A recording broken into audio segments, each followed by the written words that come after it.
Bonjour et bienvenue sur cette vidéo consacrée au premier tome de Batman and the Justice League paru aux éditions Kana le 3 novembre.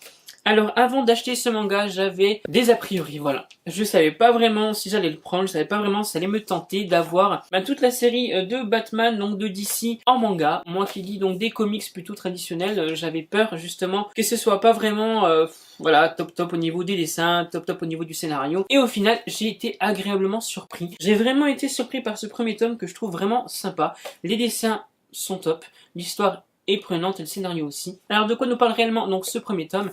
Il nous parle du jeune Rui qui quitte son Japon pour arriver à Gotham City, qui est une ville où il y a énormément de violence, de malfrats, de voyous, de tout ce que vous voulez de mauvais.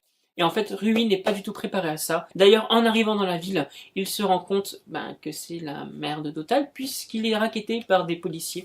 Oui, des policiers. Et sans l'intervention de Batman, il y aurait laissé sa vie. Concrètement, ça nous change un peu donc des comics habituels qu'on lit, puisque là on intègre, Rui, ce personnage qui lui ne fait partie d'aucun comics, pas de ceux que je connais en tout cas. Je vais vous montrer les dessins qui je trouve est vraiment le point fort du manga.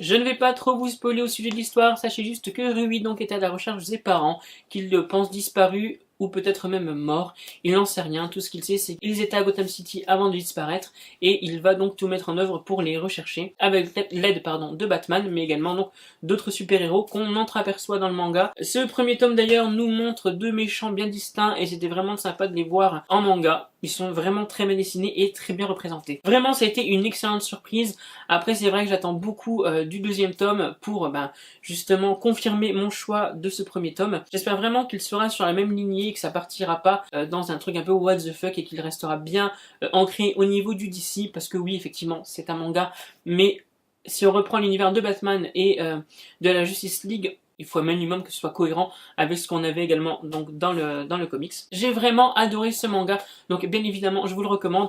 Après au niveau de l'édition, je trouve vraiment le tome maniable, c'est vraiment sympa.